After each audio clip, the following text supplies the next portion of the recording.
तर मालेगाव बॉम्बस्फोटाचा आज निकाल लागला आहे आणि सगळे जे आरोपी होते त्यांची निर्दोष सुटका केली आहे. आपली काय केली? बघा, परत एकदा आम्ही जे वारंवार एक हिंदुत्ववादी कार्यकर्ते म्हणून आम्ही स्पष्ट बोलतो की हिंदू कधीच आतंकवादी होऊ शकत नाही. आणि तेच परत एकदा आजच्या निकालामध्ये सरळ स्पष्ट झालेलं आहे.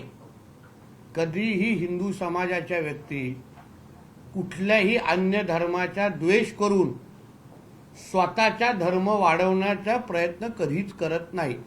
असे कुठलंच उदाहरण तुम्हाला कुठल्याच जगाच्या पाठीवर भेटणार नाही आणि त्याच्यावरच शिक्कामोर्तब झालेला आहे. म्हणजे ह्याच मालेगावच्याच केसच्या निमित्ताने हिंदू दहशतवाद हा जो काय आमच्या हिंदू समाजाची बदनामी करण्याचा जो प्रयत्न झालेला होता, त्यांचा तोंड काळा झाला असेल, त्यांना चेहरा दाखवण्यासाठी आज जागा नसेल.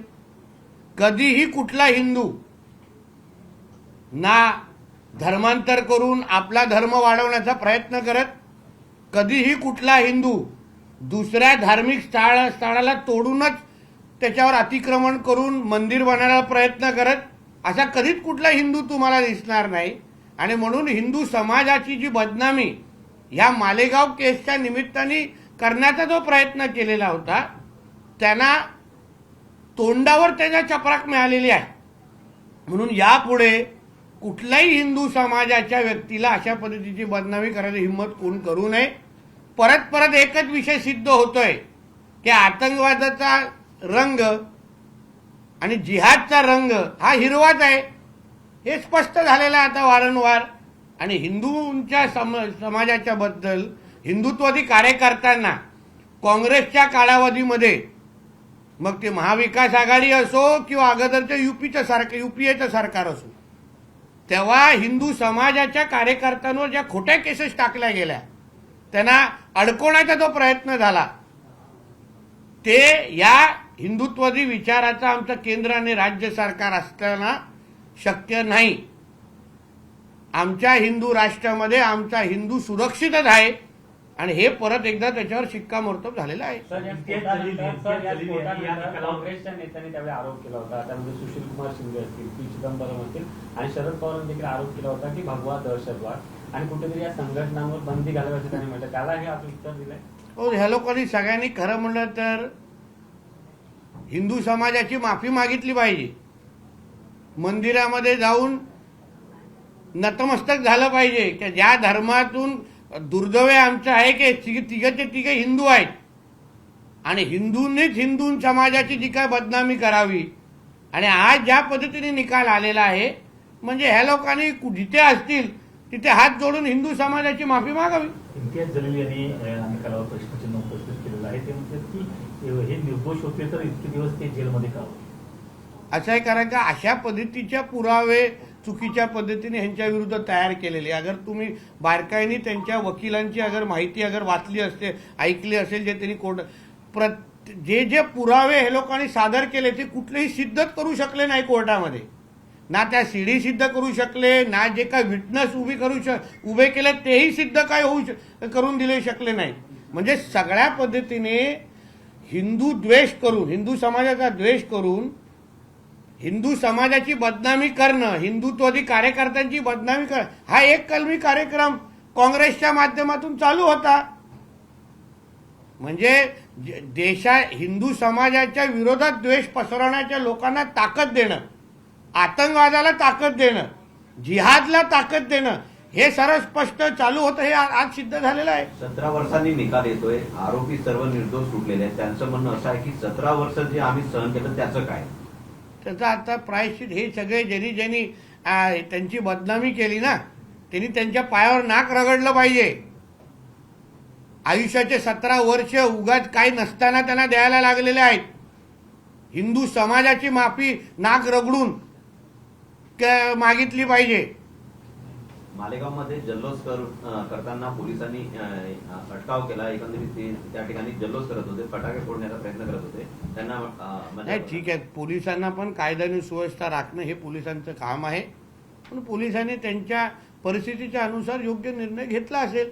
पण तुम्ही एका जागे फटाके फोडत कोणाला थांबवलं असेल तर प्रत्येक हिंदू समाजाच्या हृदयामध्ये आज जे फटाके फुटतायत ना ते तुम्ही कधी कधी कसे थांबवणार? 15 दिवसांपूर्वीच जे मुंबईतले ब्लास्ट होते त्यांचा निकाल लागला. त्या प्रकरणामध्ये सुद्धा पुराव्यांअभावी सगळ्यांना निर्दोष सोडण्यात आलं. आता याही प्रकरणामध्ये पुराव्यांअभावी सगळ्यांना निर्दोष सोडण्यात येते. त्यामुळे पोलीस प्रशासनाची जी तपास किंवा जे तपास यंत्रणा आहे, काही जणांनी असा आरोप केलाय की जाणीवपूर्वक हिंदुत्ववादी संघटना यामध्ये इन्व्हॉल्व्ह होत्या, त्यामुळे योग्य पद्धतीनं तपास करण्यात आला नाही, पुरावे योग्य पद्धतीनं गोळा करण्यात आले नाही आणि त्यामुळे ते आज सिद्ध करता आले. हो, कारण का त्यावेळीच्या काँग्रेस सरकारने त्यांना हिंदू द्वेषच करायचं होतं. तर नेहमी आपण बघतो की मुस्लिम लीगची भाषा आणि काँग्रेस पक्षाची भाषा एकच असते, पाकिस्तानची भाषा आणि काँग्रेस पक्षाची भाषा एकच असते. म्हणजे आमच्या ह्या राष्ट्राला, हिंदू राष्ट्राला इस्लाम राष्ट्र बनवण्यासाठी ज्यांनी षडयंत्र जे करतायत, गजवाय हिंद करणारे जे लोक आहेत त्यांचीच भाषा आतापर्यंत काँग्रेस आणि त्यांचे लोक बोलत आलेले आहेत.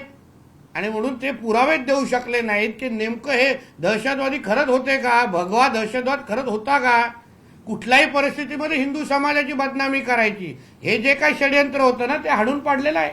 तुम्ही नेहमी भगवा आतंकवादचं समर्थन करताय, एकंदरीत त्या संदर्भात तुम्ही बोलताय किंवा आक्रमक आहात. या एकंदरीत निर्णयाने तुमच्या म्हणण्याने जे भगवा आतंकवादाला दोष देतात किंवा त्या अनुषंगानं वागत नाही त्याला सिद्ध केलं एकंदरीत कोर्टाचे जे निरीक्षण. मग आम्ही पहिल्या दिवसापासून बोलतो हिंदू हा कधीच आतंकवादी होऊ शकत नाही. जे आमच्या परवा आमच्या आदरणीय गृहमंत्री अमित शाह साहेबांनी पण सभागृहामध्ये तेच सांगितलं. हिंदू जो आहे तो प्रामाणिक पद्धतीने आपला धर्मासाठी कधीच दुसऱ्या धर्माकडे वाकड्या नजरेने बघत नाही. आम्ही आमच्या सणासुदी साजरा करत असताना कधीही दुसऱ्यांवर दगड मारत नाही, जसे मोहर्रम आणि अन्य मिरवणुकीच्या वेळी होतात. एक अशी मिरवणूक दाखवा मोहर्रम किंवा ईदची ज्याच्यावर एका हिंदूंनी दगड मारले. एक अशी घटना दाखवा जिथे धर्मांतर एका हिंदूंनी करायचा दुसऱ्याचा प्रयत्न केलेला आहे जोर जबरदस्तीने. एक अशी घटना दाखवा ना. म्हणून हिंदू समाजाची बदनामी करणाऱ्या लोकांसाठी आज काळा दिवस आहे. आणि म्हणून परत आम्ही सांगतो की जे जिहाद करणारे लोक आहेत, जे लव जिहाद, लँड जिहाद सारखे विष आमच्या समाजामध्ये पेरतात ना, त्यांनी काहीतरी हिंदू धर्माकडून काहीतरी शिकावं. तसंच आमच्या सगळ्यांचा मूळ धर्म हिंदूच आहे. म्हणून या निमित्ताने परत सगळ्याच जणांनी हिंदू धर्मामध्ये यावं. सर, अनिल देसाई माजी यांनी पोलीस म्हटलंय आयुक्त परमवीर सिंग हे त्यावेळेला या संपूर्ण प्रकार म्हणजे संपूर्ण घटनेचा तपास करत होते. हिंदू दहशतवाद हा शब्द पुढे आणण्यामध्ये किंवा तो रूढ करण्यामध्ये त्यांचा सुद्धा एक महत्वाचा भाग होता. आता जेव्हा या सगळ्यांना निर्दोष सोडलेला आहे तर परमवीर सिंग यांची चौकशी करावी अशी बघा, मागणी. प्रत्येकाने ज्यांनी हिंदू समाजाची बदनामी करण्याचा प्रयत्न केला ना, मग काही हिंदू दहशतवाद त्याच्यामध्ये काही अधिकारी तुम्ही जसं म्हणता काही राजकीय नेते पण होते. ते कुठल्या आधारावर बोलत होते? मग आता तर दिसतंय ते त्यांनी खोट्याचाच आधार घेऊन, चुकीच्या बातमींच्या चुकीच्या आधार घेऊनच आमच्या हिंदू समाजाची बदनामी करत होते. मग आता प्रत्येकाने पुढे येऊन या ते माफी मागावी, या तर मग त्यांना काय शिक्षा द्यावी हे हिंदू समाजाने विचार करावा. सर, अनिल देसाई यांनी आता एक विधान केलंय की यामध्ये जे निष्पाप ज्यांचा जीव गेलाय त्यांचं काय, तुम्ही निर्दोष तर मुक्तता केली पण ज्यांचा निष्पाप जीव गेला त्यांचं काय, सरकार काय करणार असं अनिल देसाई. असं आहे की आता अनिल देसाई ज्या निवडून आल्यानंतर त्यांच्या मिरवणुकीमध्ये पाकिस्तानचे झेंडे म्हणजे फडकवले गेले होते. अल्लाह अकबर आणि सर तनसेजुदा नारे दिले गेले होते. हिरवा गुलाल उडवला गेला होता. आणि म्हणून अनिल देसाई कोणाच्या बाजूने असतील ह्याचा फक्त विचार करा.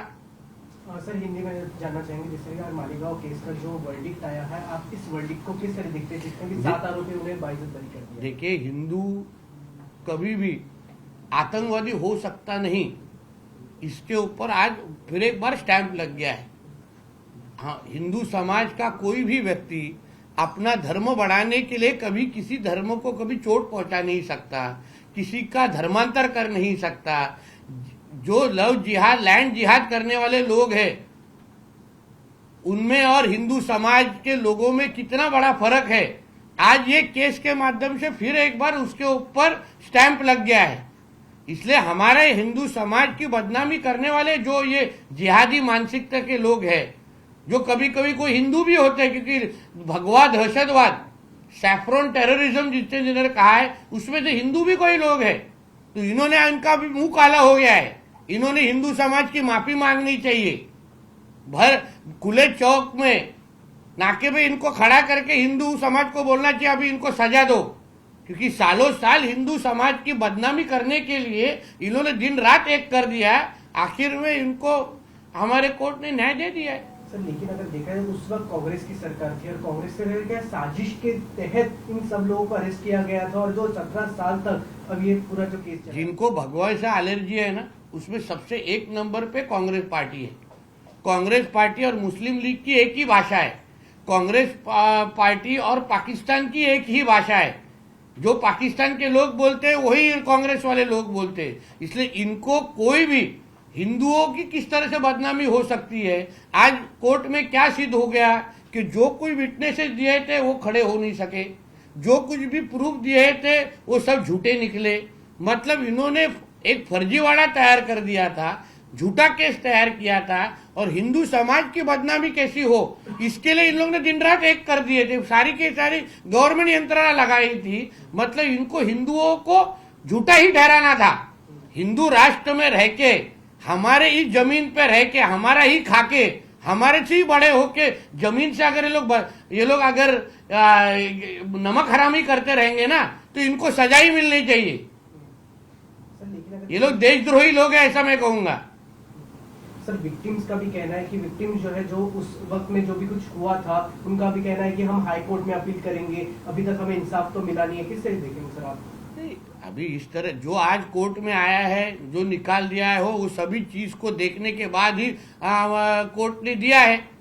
सारे अगर पुरावे, अगर उन्होंने प्रूफ अगर दिए रहते तो आज कोर्ट ने इनको निर्दोष मुक्त नहीं किया रहता। तो इनको, जिनको डेमोक्रेसी में जो अधिकार दिया वो कर सकते आगे। लेकिन भगवा आतंकवाद जो शब्द था वो उस वक्त इस्तेमाल किया गया था। भगवा आतंकवाद के चलते जिस तरीके से 7 लोग को अरेस्ट किया गया था, क्या पूरी तरीके से साजिश का? देखो, भगवा कभी भी आतंकवादी हो नहीं सकता। आतंकवाद का एक ही कलर है, वो हिरवा है, हरा है, और वो बार बार वही सिद्ध हो गया है। पहलगाम में सिद्ध हुआ है, बार बार सिद्ध हुआ है। भगवा आतंकवादी नहीं हो सकता।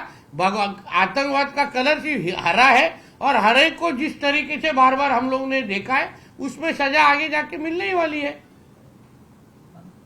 इसलिए जो कुछ भी कोशिश है वो भगवा को बदनाम करने की कोशिश हो रही थी, आज वो कोशिशों को उनको मुंह पे खानी पड़ी है। काही हिंदुत्ववादी संघटना ज्या होत्या, या प्रकरणानंतर त्या सगळ्या काही संघटनांवर बॅन करण्यात आलेलं होतं. अगदी RSS वर सुद्धा बॅन करा अशी मागणी त्यावेळेला झालेली होती. आता हा निकाल लागल्यानंतर बॅन केलेल्या या ज्या संघटना आहेत त्यांना बॅन मधून बाहेर काढण्यात नक्की करा, कारण त्यांच्यावर अन्याय झालेला होता ना. ज्यांनी हिंदू समाजाचा आवाज उचलण्यासाठी या संघटना स्थापन झालेल्या आहे, त्यांच्यावर रोष का? कारण का ते हिंदूंची बाजू घेत होते. आमच्यासारखे लोक जेव्हा हिंदूंची बाजू घेतात तेव्हा आमच्यावर खोट्या केसेस ह्या काही जिहादी मानसिकतेचे लोक टाकतात, आम्हाला सांगतात की विष पेरले जातात. आज ते लोक काय बोलणार? आम्ही हिंदूंची बाजू घेतली तर आम्ही वाईट होतो, पण आज सरळ सरळ हिंदूंना फसवण्याचे प्रकार होत होते, हिंदूंची बदनामी करण्याचे प्रकार होत होते. अशा संघटना जी प्रामाणिक पद्धतीने हिंदू धर्मासाठी काम करत होते, आज त्यांना परत एकदा त्यांचे सगळे अधिकार मिळवून देण्यासाठी काम करायला पाहिजे.